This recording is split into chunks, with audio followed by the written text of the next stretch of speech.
We had a lot of work to do on knives. We had 10 pocket knives and one fixed blade to fix up. And I got them all done, and I'm going to show them to you right now, coming right up.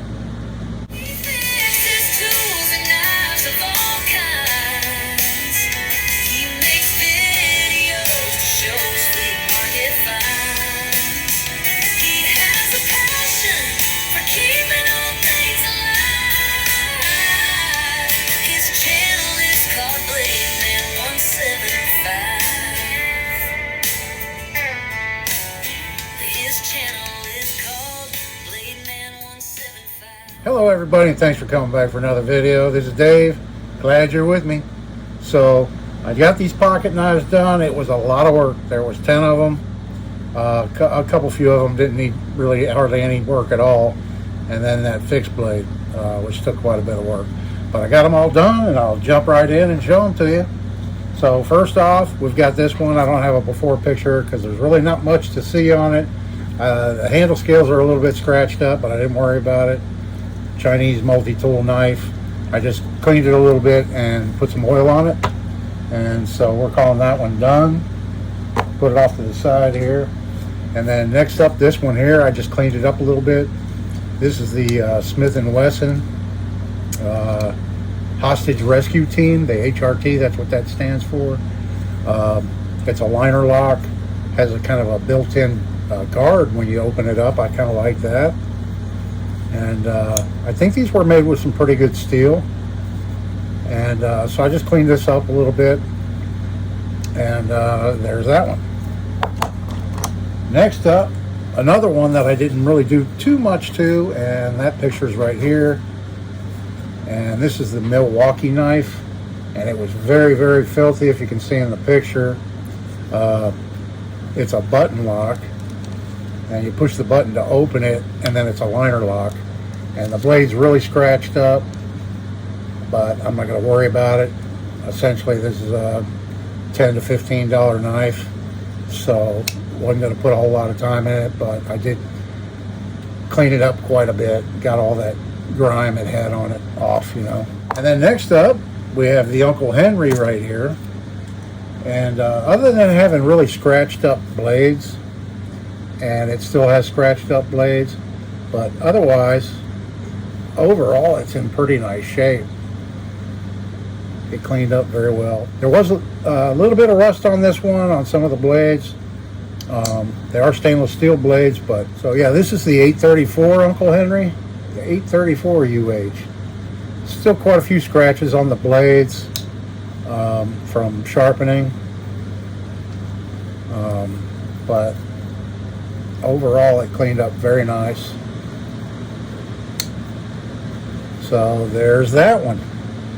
And then next up we have this one here, and this is our 1936 to 1952 Imperial fish knife, and here it is. The blades were pretty rusty on this one, but they cleaned up pretty good. There's some minor pitting in the blade here, but not bad at all. The tip was a little bit bent, I noticed, so I straightened the tip out. Yeah, the knife has a lot of really good action in it now. And so there's the scaler cap lifter blade. It was very rusty. I left some of the patina on it.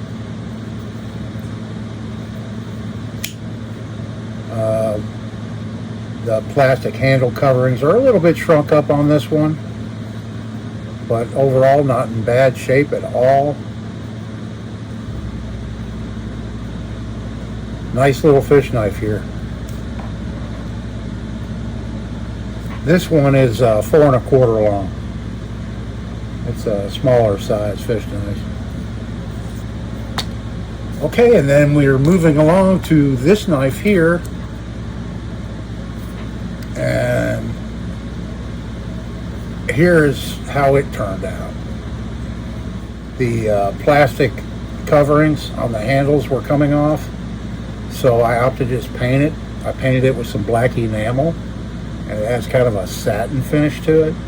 And then it had those 2 holes there, so I just made that out of a piece of square wire. I do jewelry work too, so I just took some of the jeweler's wire and made a little squiggly design, stuck it in those holes to fill them in, and The blades came out pretty nice. This one has been sharpened down a bit, but overall not bad. This is a 3-blade Stockman, serpentine Stockman. There's the little pen blade, and then the spade blade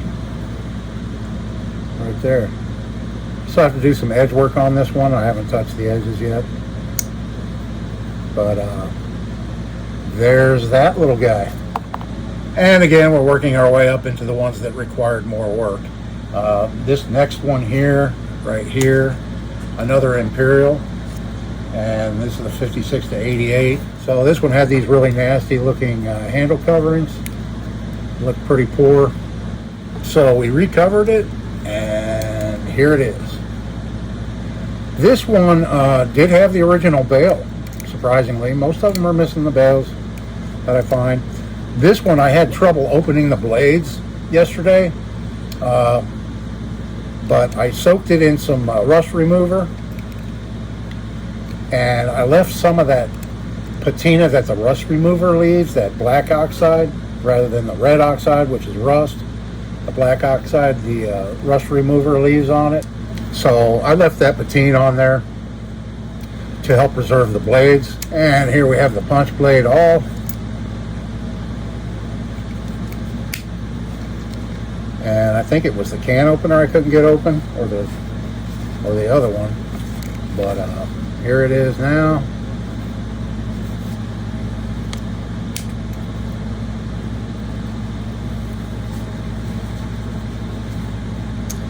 And there's the cap lifter screwdriver blade.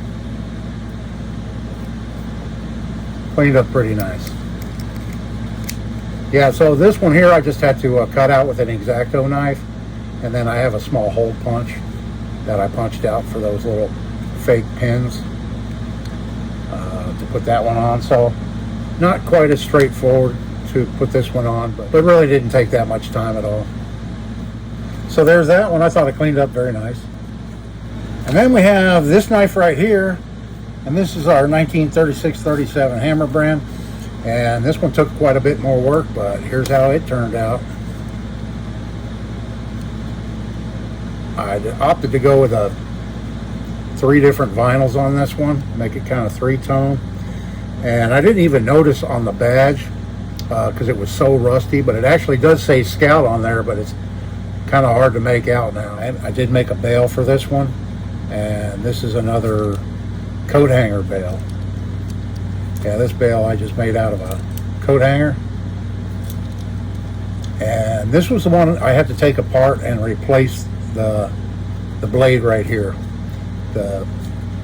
Here it is right here, the broke off blade that was in it. And I found a cap lifter screwdriver blade, and with a little modification on the tang, I was able to make it fit in there nice and work and have really nice action. And this one has the old style can opener, 1 piece, and the main blade, which has a nice swedge in it, single swedge here. You can see.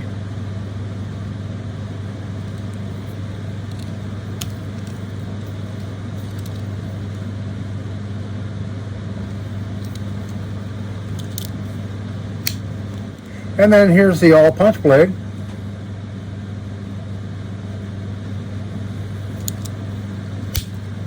So that's how that one turned out. And then next up is the American knife right here, Made in America knife. And I just love the celluloid handles on this knife, so I wanted to preserve them. And it had the broke off bolsters, and some of the celluloid was a little bit chipped out right around the pin, and it was very loose. So here it is now. So I made bronze bolsters for it. And what I did, I trimmed off a little bit of the celluloid. I trimmed it back a little bit because it was damaged anyway. The celluloid used to go all the way over the pin, but I trimmed all that back, and I went that far because of this built-in shield it has that still has a little bit of corrosion, but I can't really get that out without damage to the celluloid. but I got some of the scratches out of it. It had quite a few scratches in it, but I love that pattern. Very unique. This is a very, very slim knife, but now it has bronze bolsters, kind of like an oil light brass. It's a little bit darker than yellow brass. I put a yellow brass bail on it. I wish I had some bronze rod I could have made a bail out of so that it matched. I'm not really happy about that part of it, but it has a bail now. And then the blade, I really didn't do too much to the blade. I still have to do the edge on this one too. So technically they're not really done, but the major work's done. The sharpening won't take any time at all, really. I just want to get these done, make a video on them and show them to you and grab some more. And then tomorrow I'm going to take the day off. Tomorrow's Sunday, and I'm going to take the day off tomorrow. But I am going to grab some today, and I'll get to work on those Monday morning. Okay, and then next up we have this guy right here. And this is our old Remington. I just love this knife. So I gave it a lot of love. So here it is. I just love the bone on this knife. It's beautiful. This is such a high quality knife. So Remington stamped all the blades on their pocket knives, but to date them, you want to always go by the whatever stamp is on the main blade, because sometimes the other blades will have different tang stamps. But I believe this one's the 33 to 35 tang stamp on this one. It's the non-script Remington with no UMC in it, made on USA on each side. I think that's 33 to 35. Got some nice action back in the knife. Spent quite a bit of time cleaning this one up.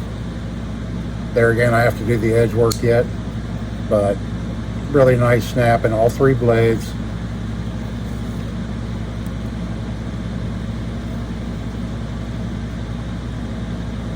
And even the sheep's foot blade has a nice swedge on it. But there it is. Oh, and then I made this. I wasn't going to leave that hole there. I looked around and tried to find what kind of a shield they used on these knives. And you can leave it down in the comments if you know for sure. This one does have a pattern number on it, and it's the R3483 Stockman. And when I looked that up, it had a regular shield in it, and this had the holes. So I did a lot of research, and I'm almost to the conclusion now that they just drilled a round hole. It's a tapered hole, and they drilled that round tapered hole, and then the acorn or the shield or whatever type of badge they put in was very thin on top, and it just sat flush around the hole. But I don't know for sure. That's just a guess on my part. But I wanted to put something in there, so I just took a piece of brass and I stamped an R in it, and then I epoxied that in there. But it would be easy enough. There's a through hole all the way through that, so it'd be easy enough to pop it out of there if you wanted to, if you found the correct badge, and put the correct one in there. But at least it has something in it, and I just love it. I just love this knife. The bone is just absolutely gorgeous on it. Look at that. So anyway, there's that one.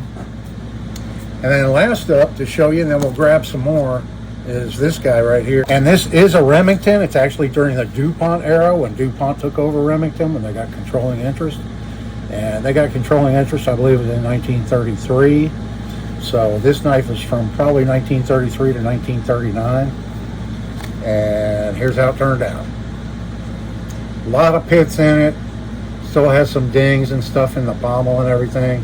I got most of the damage out of up here on the handle where it was kind of chewed up there. But yeah, I did a lot of work on trying to get a lot of the pits out, but they're so deep, and I really don't want to unnecessarily take metal off to get rid of the pits. It is made out of quite a healthy piece of metal, but you can barely make out DuPont in an oval right down here. I'm not sure if that'll show up or not, but right there it says DuPont in an oval. I did a forced patina on the blade at first, thinking that might hide a lot of the pits and make it look better. But after I did that, I really didn't like the looks of it. So I stripped all that patina off and went back to just having a shiny finish on it. But there it is, our old, this is pre-World War II. This is a pre-World War II. I understand quite a few soldiers in World War II actually took these knives with them. This is the RH-34, and I know that because it's a 5-inch blade. And it's still the full blade. It has never been broken off or anything. So, other than the pits in it, but I did the best I could with it. Other than the pits in the blade, I think it turned out really nice. I am still going to make a sheath for this in the future. I usually wait until I get 3 or 4 projects that need sheaths, and then I kind of spend a day or a half a day doing leather work. So that'll be in the future.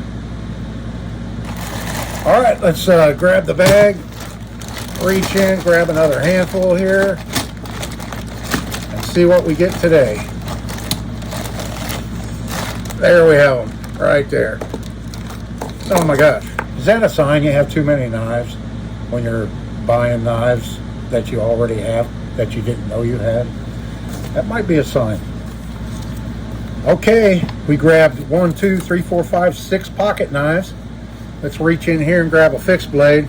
Here's one in a sheath. Let's see what it is. It's a Rambo knife. So we have a Rambo fixed blade. We have some stitching coming out of the sheath right here. It's missing the leg tie thong on it. It's missing the handle wrap. It's missing the pommel on the end that had the compass in it and all that stuff. And let's see what the blade looks like. Oh boy, look at that. Looks like spray foam or I don't know what on the blade. Both sides. Rambo First Blood. Yeah, it's going to need some work, that's for sure.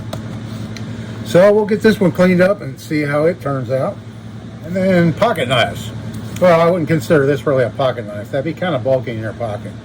This is another one of those Japanese hobo knives made in Japan after World War II for the American market with surplus scraps and stuff that were laying around. This one, the bone is intact on, so I can clean this one up and do what I did in yesterday's batch and round these over and shine them up a bit and just add this one too. I looked it up and they made like 8 to 10 different sizes of these. Not all of them had a fork and spoon like yesterday's. They had the smaller ones. There was like 8 or 10 different sizes of those that they made. So I'm not sure if I'm going to be able to find all the different sizes, but I'm going to look for as many as I can and put them all together in my collection. All right, and then out of this today's 6 we have, this looks like another Colonial electrician's knife, a TL29. Let's see what kind of condition. Oh, it's an ulster. Nice. This is an old ulster and it's in pretty decent shape. Yeah. I think I have an ulster already, but I don't think it has these kind of handles on it. That's why I thought this was a Colonial, because Colonial use these handle scales too. And then, oh, the screwdriver is intact. This one's in really good shape. This will be an easy cleanup. This one has a brass liner lock. The handle scales are a little bit shrunk. There is some pretty wide gap right here between the handle scale and the bolster. Unfortunately, yeah, that's unfortunate, but I'm going to keep it original because it's an ulster.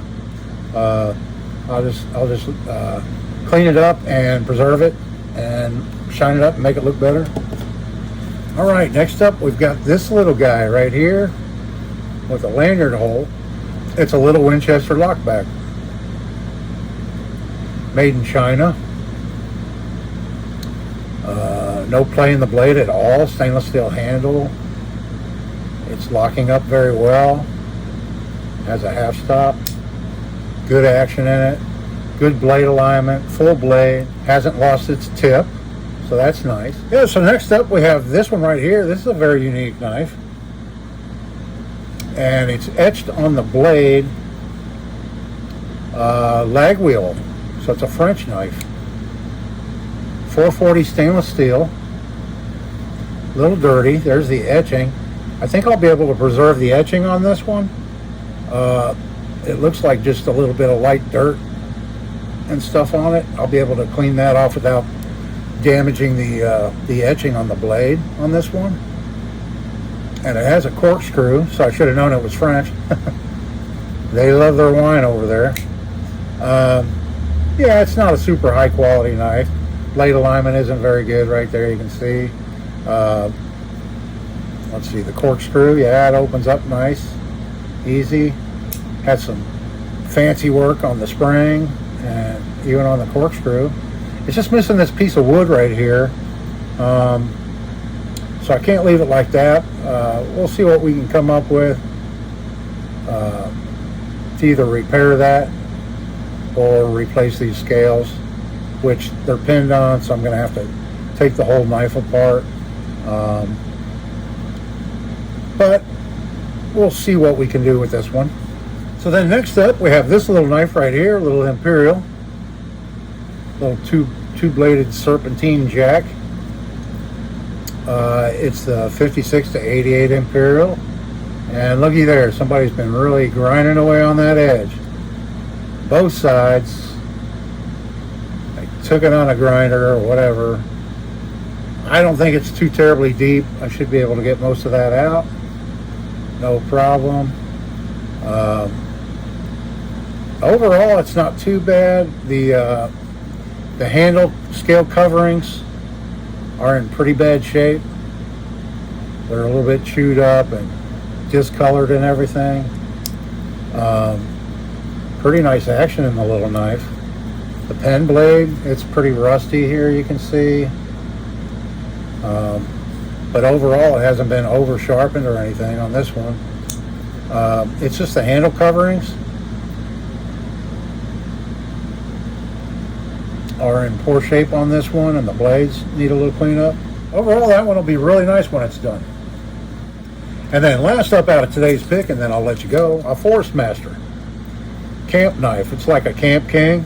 Same blades as a Camp King. This one here is a Colonial Forestmaster, and it's, look at that blade.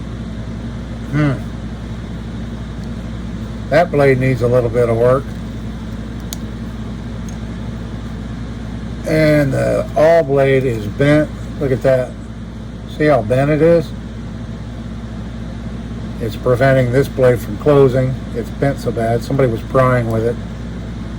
There you can see how bent that one is. So we'll just leave that one open and out of the way. The handle scales aren't too bad. They're shrunk a little bit, and it's very dirty, but it should clean up pretty good. Quite a bit of rust on the badge there, but the stamping's nice and deep, so I should be able to clean that up okay. And then the can opener,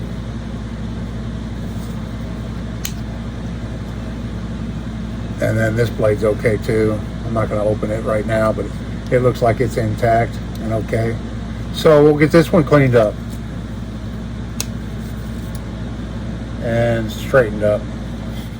Well, that concludes today's episode, folks. I hope you enjoyed today's knife picks and the cleanups. Let me know down in the comments what you think. And like I said, I'm going to be taking tomorrow off on Sunday. So the video on these knives here cleaned up will be coming out at 5 o'clock Monday afternoon. So come on back then, folks. I appreciate it. Hit the like button, share the video, subscribe if you haven't subscribed already. I really do appreciate all that. I hope everybody's having a great day today, this day. See you in the next one.